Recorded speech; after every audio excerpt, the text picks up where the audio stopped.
The HMS Endeavour was not the biggest ship in humanity's fleet, but it was the fastest. Captain Hayes had chosen it specifically for that reason. Speed meant they could reach the artifact before too much damage happened to it. Speed meant they could get back out if things went wrong. Speed meant they still had a chance. The ship's bridge was small and crowded with the 5 humans who would make the journey. Captain Linda Hayes sat in the commander's chair at the center.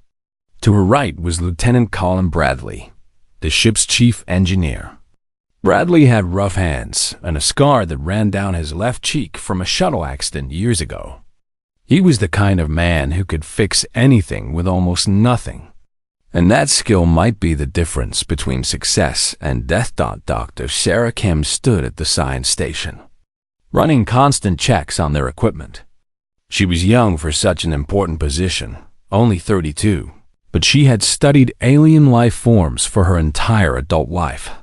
Her knowledge of how different species survived in harsh environments might be critical if they had to adapt their plan. Ensign Patricia Grant manned the communication system. She was the connection between the HMS Endeavour and the Galactic Council. Every problem they encountered, every discovery they made, would be known to the alien observers watching from a safe distance. Grant was nervous, but she never let it show in her voice. When she spoke to the council, she sounded calm and professional. Dr. Marcus Webb sat next to Hayes, monitoring the overall status of the ship and the mission. He was older than the others, 58 years old, with gray in his hair and lines on his face from years of work in difficult conditions. Webb had seen things no human had seen before. He had studied creatures that should not exist. Now, he was racing toward an ancient weapon that could destroy 1,000 solar systems. Entering the outer radiation zone, Kim announced from her station. The words were calm, but everyone on the bridge felt the weight of them. This was the beginning of the truly dangerous part. The HMS Endeavour sensors started to complain immediately. The radiation from the artifact was already affecting their systems. Nothing catastrophic, but bad enough to worry about. The ship's shields flickered and adjusted automatically, trying to compensate for the alien energy surrounding them. Hayes watched the sensor readings scroll across her main display. The artifact's activation countdown was now visible. They had less than 40 hours before the weapon was fully active. Less than 40 hours to figure out how to stop something that no one had ever studied before. "We are receiving a message from the council," Patricia said. "They are asking if we want to proceed or turn back now." Hayes did not hesitate. "Tell them we are proceeding." The ship pushed forward into denser radiation. The alarms started sounding, small warning chimes that indicated systems were struggling to function properly. Bradley's fingers flew across his engineering console, making adjustments faster than most people could blink. "Environmental systems are holding," he said, "but I am rerouting power from non-essential systems to boost the shield generator. We can maybe handle twice the radiation we are currently experiencing. Any more than that, and the ship will start taking damage." "Make it work," Hayes said. It was not a question or a request. It was a command, and Bradley understood that. He nodded and continued his work. The asteroid field appeared suddenly on the forward sensors. The artifact sat in the middle of a dense cluster of rocks and ice. The asteroids were probably debris from when the ancient weapon was first launched thousands of years ago. Now they floated in a chaotic pattern, creating a maze that the HMS Endeavour had to navigate carefully. Sarah Kim's eyes widened as she studied the readings. "The radiation is interfering with our navigation systems," she said. "I am losing detailed mapping data. We are going to have to fly by sight and basic sensor readings." "Can you do it?" Hayes asked. "I can try," Kim said, "but I cannot guarantee accuracy." Hayes made a decision that would have scared most commanders. She reduced the ship's speed to half power and ordered Bradley to adjust the shields to prioritize forward protection. They were going to fly through that asteroid field slowly and carefully, relying on basic sensors and human instinct rather than the advanced technology they were used to. The ship moved forward into the rocks. An asteroid, the size of a small mountain, floated toward them at an angle. Kim called out the course adjustment, and Hayes corrected the ship manually, pushing the controls with the precision that came from years of flying dangerous routes. The asteroid passed less than 100 meters from their hull. Another asteroid came. Then another. The ship twisted and turned, moving through the field with the kind of grace that only came from a truly skilled pilot. Hayes flew the Endeavor like it was an extension of her own body, feeling the movements before she thought about them. "The Council is sending another message," Patricia said. Her voice had changed. She sounded almost excited now.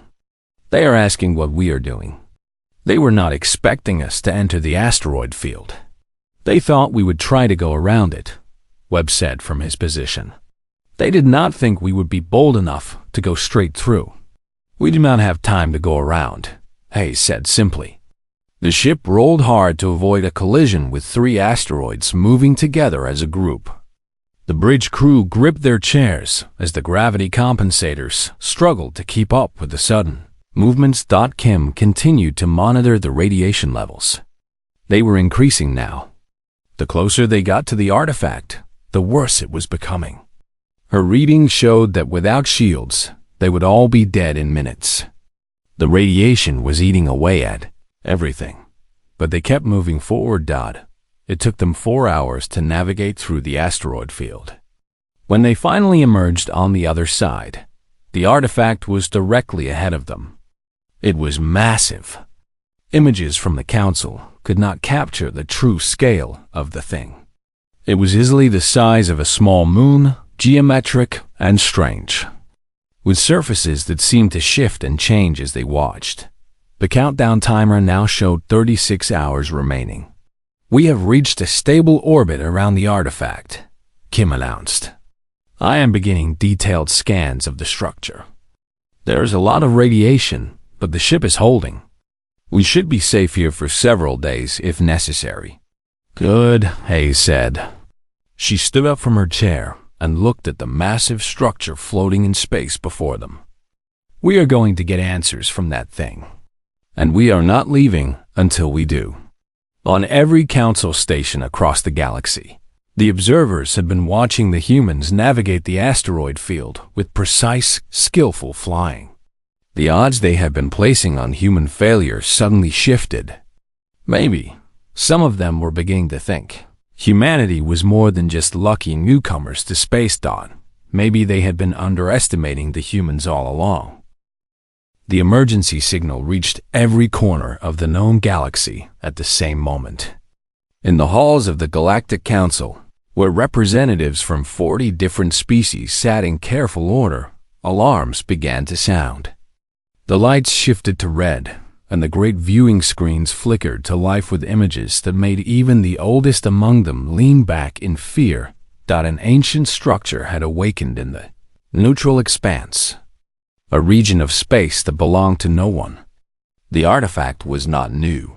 Scientists had known about it for thousands of years. A dead thing floating in the darkness, its purpose unknown. Now it was moving. Now it was alive. Councillor Zresh, a tall Velian with skin that rippled like water, stood up from his seat, his 8 eyes fixed on the central display. The structure showed on every screen. It was massive, a geometric shape that hurt to look at directly. Its surface began to glow with an angry red light. Ambassador David Foster sat among the human delegation, a small group tucked into the lower benches of the council chamber. He had served in this position for only 3 years, but he had learned quickly that humans were not taken seriously here. They were new to space travel. They were fragile. They were unpredictable. The other species tolerated them the way one tolerates a curious child. Foster leaned forward and watched the data stream across his console. His hands moved quickly across the touchscreen, pulling up more information. What he read made his blood run cold. The artifact was not just active. It was counting down to full activation. When that happened, every sensor indicated the same result. Everything within 1,000 light years would be destroyed. Not damaged. Not pushed away. Destroyed completely. Billions of lives across countless worlds would end. Dr. Marcus Webb stood at Foster's side. Webb was the head of human scientific study at the council, a xenobiologist who had spent her entire career trying to understand alien life. She looked at the numbers and shook her head slowly. They both knew what this meant. This was not a test. This was not a drill. The council chamber erupted into chaos. Representatives from different species began to shout over each other. The Kelton delegation demanded immediate military action. The Schuler ambassadors called for mass evacuation. The Valiant council members, led by Zresh, demanded time to study the artifact before any action was taken. No one agreed on anything. That was the problem with a council of many species. No one could agree on anything. Captain Linda Hayes walked into the chamber an hour later. The human delegation had called her here from Earth, where she commanded humanity's space force.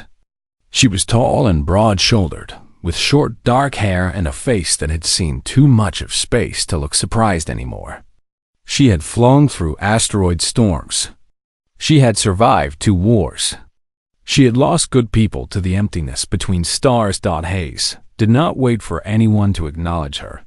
She walked straight to the center of the chamber, where a human representative usually stood to speak. The guards did not stop her. They knew she had authority here. The council members fell silent. Zresh turned his eyes to her, curious and amused. "I am Captain Linda Hayes of Earth," she said. Her voice was calm and clear. "I have reviewed the data about the artifact. I have read the reports from your scientists. I have studied the threat assessment." She paused and looked directly at Zresh. "Humanity volunteers to investigate the structure. We volunteer to attempt a solution. Give us a ship and a team, and we will handle this." The silence that followed was heavy and deep. Several council members actually made sounds of laughter.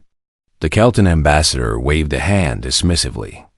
The Schuler began to whisper among themselves. Zresh stood slowly. "Captain, you are brave. Or perhaps you simply do not understand the danger. The radiation alone from that artifact would burn through your ship's shielding in minutes. Your people lack the technology to survive near it. You lack the experience to understand what you are facing. You lack the intelligence to solve something that thousands of our scientists cannot solve." Hayes did not move. "We have survived things that should have killed us all," she said quietly. "We come from a world where everything tries to kill you. Our sun burns too hot. Our animals have teeth and claws. Our storms can cover entire continents. For millions of years, we survived because we refused to accept that something could not be done." Foster watched her from the delegation bench. He felt something shift in the room. Something important.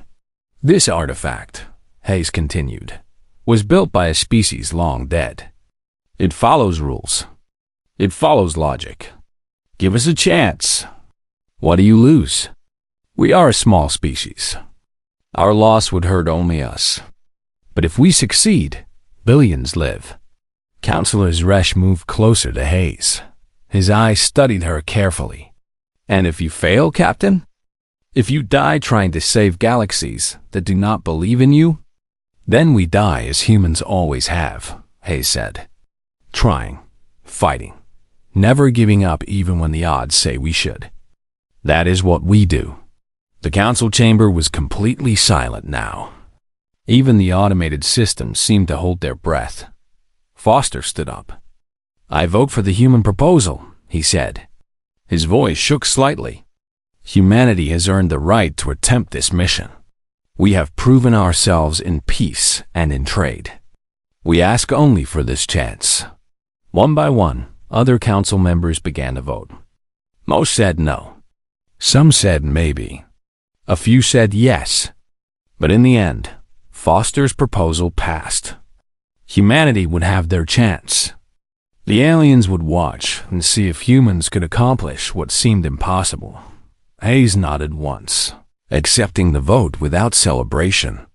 She turned and walked from the chamber with Webb at her side. As she passed Foster, she gave him a small nod. They both knew what this meant. Humanity had to succeed. There was no other option. Behind her, Jaresh watched the human captain leave. He turned to the other council members and made a sound that was half laugh, half something darker. "We will see what they are truly made of," he said. "We will watch them fail, and perhaps finally they will understand their place among us." But Foster heard something different in those words. He heard doubt. And doubt meant that for the first time, the aliens were starting to wonder if they might be wrong about humans. The clock was counting down. The artifact was still growing stronger. And Captain Linda Hayes was preparing a mission that everyone except her own people believed was nothing more than a dramatic way to die. The landing team suited up in the ship's preparation bay. Captain Hayes watched as her 4 team members checked their equipment one final time. The suits were not designed for the kind of radiation they were about to face. Nothing human was designed for it. But they were all they had. Dr. Marcus Webb examined the suit readings on his wrist device. The protective materials would work for maybe 30 minutes before the radiation started to penetrate. Maybe less. Maybe more. No one really knew because no human had ever been this close to such intense radiation before. "Everyone knows the plan," Hayes said. "We go down to the surface. We collect samples. We try to understand how this thing works. We get back to the ship. We do not take unnecessary risks. We do not try to be heroes. We do this smart or we do not do it at all." But everyone on the team knew that was not really true. This entire mission was unnecessary risk. Everything about it was heroic. And they were all going to do it anyway because that was what humans did. The shuttle descended from the HMS Endeavour in a controlled burn. The artifact's radiation made the controls sluggish and unpredictable. Bradley piloted the shuttle from the pilot's seat, making constant tiny adjustments to keep them on course. The landing zone was a flat area on the artifact's outer surface. A plane of smooth metal or something like metal. They touched down without crashing, which counted as a victory. The team stepped out of the shuttle into an alien landscape that looked more like a nightmare than reality. The ground beneath their feet hummed with energy. The air was not quite an atmosphere, but seemed to vibrate with power. Radiation monitors on their suits screamed warnings constantly. Sarah Kim started scanning immediately. Her handheld device was specifically designed to work in harsh conditions. It collected data about the artifact's composition, its age, its power source. What she found made her stop moving for a moment. "This is not just a weapon," she said over the suit radio. "This is a machine designed to detect something. It is actively looking for something. And whatever it is looking for, it found it." "Looking for what?" Webb asked. "I do not know yet," Kim said. "But the energy signature suggests it is a living thing. A biological signature." Hayes felt a cold chill run down her spine. An ancient machine designed to hunt living things. That was not good news. That was not good news at all. The team moved deeper into the artifact. The entrance to the inner chambers was obvious once they started looking for it. A doorway that was clearly designed for something humanoid, though larger and different. The door itself was partially open, as if inviting them inside. Marcus Webb went first, his training in exploring unknown environments making him the best choice for point position. The corridor inside was lit by a faint blue light that came from nowhere visible. The walls were lined with symbols and writing in a language no one could read.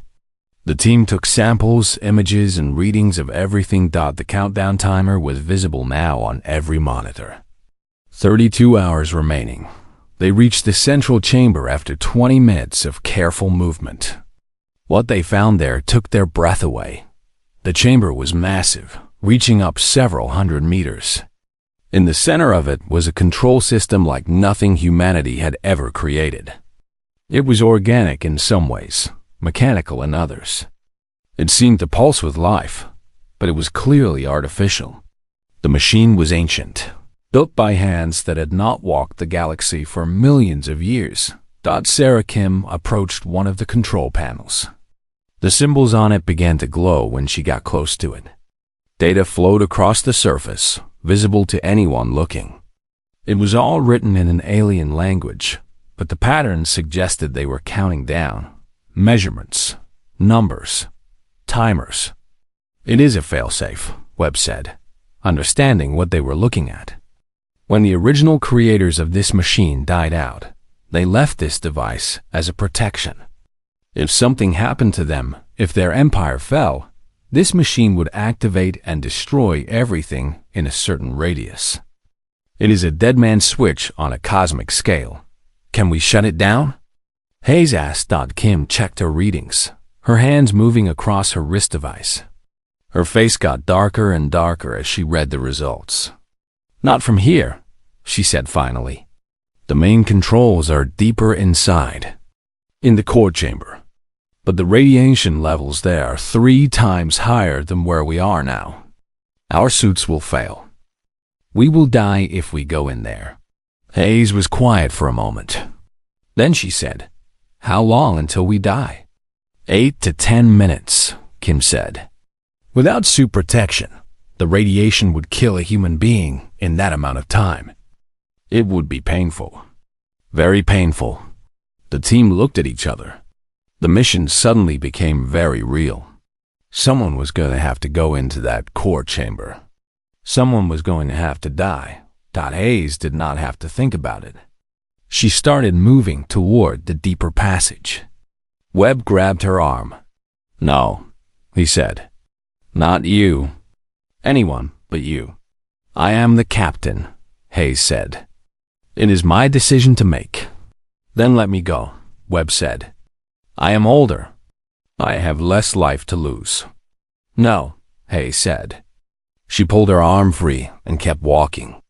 "You all have skills we need for the rest of this mission. If I am not going to make it back anyway, then it might as well be me."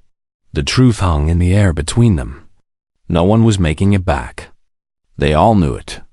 The radiation would get them all in the end. But the mission had to be completed. The Galactic Council, watching from orbit, received the transmission from Kim. They heard her explain the situation. They heard Hayes' decision.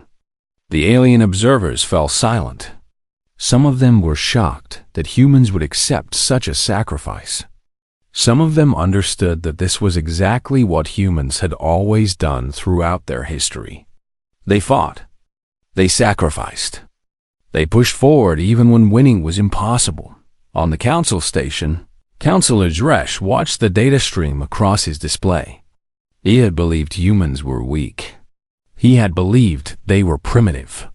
He had believed they were beneath the notice of the great civilizations of the galaxy. Now he was watching. 5 humans walked toward certain death, without hesitation or complaint. They are not going to surrender, he said quietly to the other council members, watching the transmission. They are not going to turn back. They are going to finish this mission or die trying. And for the first time, Dresch understood why Foster had believed in them. Hayes approached the core chamber's entrance. Behind her, her team stood ready. Kim still did not know how to shut down the device. Webb did not know if it was even possible. Bradley and Grant had not yet spoken, but their presence meant they were committed to trying anyway. Hayes looked back at them once more. "Together," she said. "We do this together." They walked forward into the core chamber, into radiation that would kill them all, carrying the fate of billions on their shoulders. Behind them, The countdown continued. 28 hours now until everything ended. The core chamber was unlike anything the human team had imagined. The radiation did not come from equipment, but from the very walls themselves. The entire chamber was a reactor of some kind, a system that had been burning for so long that its creators had probably forgotten it was even there. The ancient machine was feeding on its own fuel source, a power cell that would not die for millions of years. Dot in the center of the chamber was a console unlike anything they had seen. It was partly organic, with what looked like veins running through crystalline structures. It pulsed with a rhythm that reminded everyone of a heartbeat. This was the real center of the weapon. This was what needed to be stopped. Captain Hayes moved toward the console with slow, deliberate steps. The radiation was making everything swim in her vision. Her suit was already showing signs of damage. The protective material was starting to fail. She could feel the heat building inside the suit. Uncomfortable, but not yet unbearable. Dr. Marcus Webb checked the main controls on the console. His hands moved across surfaces that seemed to respond to touch, though not in any way he understood. Data flowed across the display in an alien language that no human had ever learned. Sarah Kim worked on the secondary systems, trying to understand the basic logic of the machine. It was built on principles that were similar enough to human engineering that she could sometimes make predictions about what would happen next. But only sometimes. "The countdown is accelerating," she said over the radio. "It is now at 22 hours. And it is speeding up. Whatever we do, we need to do it fast." Hayes stepped directly in front of the main control panel. This was the moment she had been preparing for without knowing it. Everything in her life, every choice, every decision had brought her to this exact spot. Facing an ancient weapon. Facing her own death. Facing the only chance humanity had to survive. She placed her hand flat against the panel. Nothing happened at first. Then the entire chamber seemed to shudder. The organic components of the console began to glow with a sickly green light. Data started streaming across the displays at a speed that was impossible to read. The machine was responding to human contact. Webb moved to her side. "It is locked," he said. "The console requires an authentication code, a genetic imprint from the original creators. Without it, we cannot access the main shutdown sequence. The creators are long dead," Hayes said. Her voice was steady despite the radiation burning her from the inside. "Can we fake it? Can we use something else?" "Maybe," Kim said. She was scanning the authentication system with her portable device. The system is designed to accept a living biological template. It reads genetic code and compares it against the original creator's patterns. If the match is close enough, it will accept it. "How close?" Webb asked. 100%, Kim said. There was despair in her voice now. "It has to be exact. Human DNA is not even the same species. It is not going to accept us." Hayes felt something shift inside her. An idea. A terrible idea that was also the only idea they had. She looked at the console, at the way it was designed. At the way it seemed almost alive. "What if we try anyway?" she said. Before anyone could stop her, Hayes pressed her palm fully against the genetic scanner. It was a part of the console that looked like it was designed for a hand. The alien creators must have had hands. The size was almost right. The machine resisted immediately. Alarm screamed through the core chamber. The console flashed red. A sound that was not quite sound, more like something vibrating at a frequency that made teeth hurt, echoed through the chamber. "It is rejecting her," Bradley shouted from where he stood monitoring the ship systems. His voice was panicked now. "Her biometric readings are spiking. The radiation is burning her alive." But Hayes did not remove her hand. She had understood something that the others had not. The machine did not need a perfect match. It needed a living being willing to sacrifice everything. It needed someone who would push through pain and fire and death itself to make it work. She pushed her consciousness into the connection, trying to make the machine understand. She was not the creators. She was something new, something different, something that deserved to survive. Her suit was failing now. The inner temperature was climbing past the point where human flesh could survive. She could feel her skin burning, but she pushed harder, forced more of herself into the connection with the machine. Webb grabbed her other arm. "Linda, stop. You are going to die." "I know," Hayes said. Her voice sounded like it was coming from very far away. "Let me finish this." The machine began to change. Its resistance lessened slightly. It was starting to accept her, not because she matched the original creators, but because she was alive, because she was willing to die for the billions of beings across the galaxy. Dr. Kim worked furiously on the secondary systems, trying to unlock the shutdown sequence while the machine was open and confused by the input it was receiving.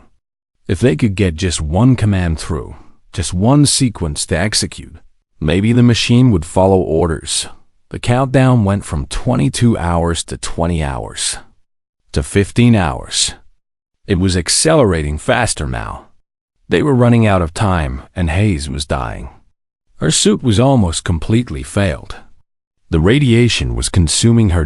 Kim finally found the command sequence. It was simple, which meant the ancient creators had designed it that way. One command executed could begin a shutdown that would take hours, but would be irreversible.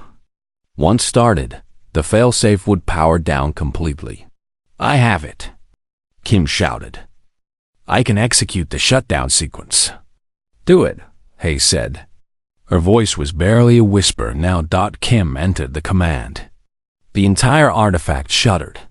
The sound of machinery deep inside the weapon began to change. The countdown shifted. It stopped accelerating. It started to slow, but the slowdown was going to take time. Too much time. The shutdown sequence needed hours to complete properly. Hours that Hayes did not have. Bradley was already moving. He ran to Hayes and grabbed her, pulling her away from the console with both hands. She was burning to the touch, her suit almost falling apart.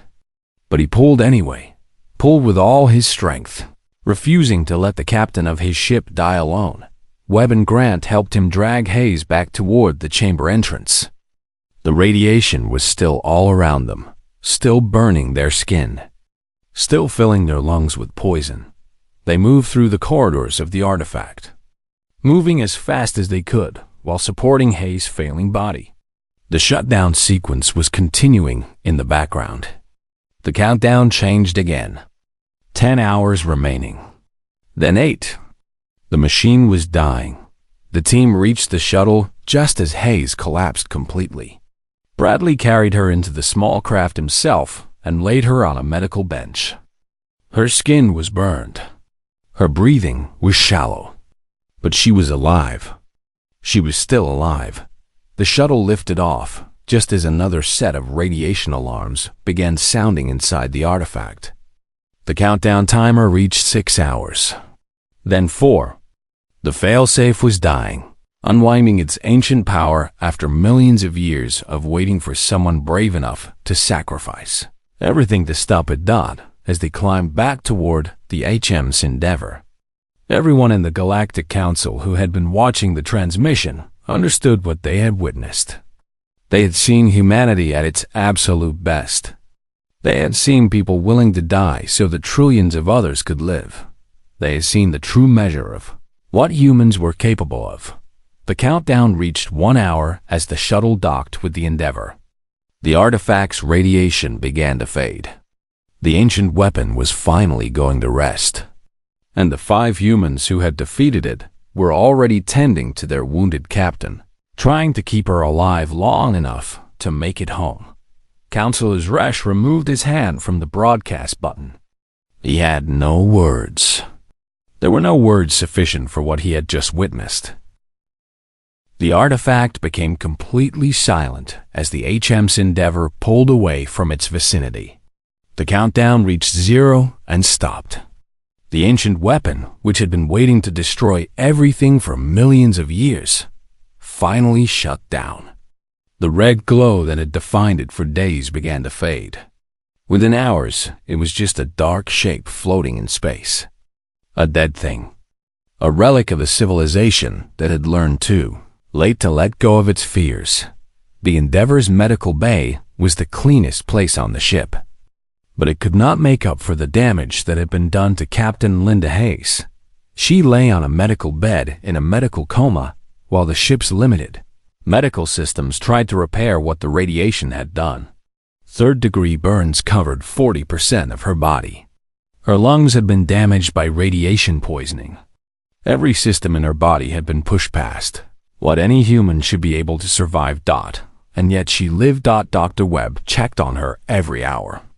He had been trained in basic field medicine, but nothing in his training had prepared him for this. The fact that she was still breathing seemed like a miracle. The fact that her heart kept beating seemed like an act of will alone. The HM's Endeavor began its journey back toward friendly space, back toward the stations where the Galactic Council kept their observers. Every species that had been watching wanted to know what had happened. They wanted to see proof. They wanted to understand how a species as young as humanity had accomplished what seemed impossible. 3 days into the return journey, emergency medical teams from 5 different alien species had already been dispatched to meet them. The Council was not taking any chances. If Hayes could survive, if there was any chance she could be saved, they would make sure she got the treatment needed. The transmission that had been sent from the artifact during the mission was being watched across the entire galaxy. Billions of beings had seen it. They had all watched humans walk toward certain death without hesitation.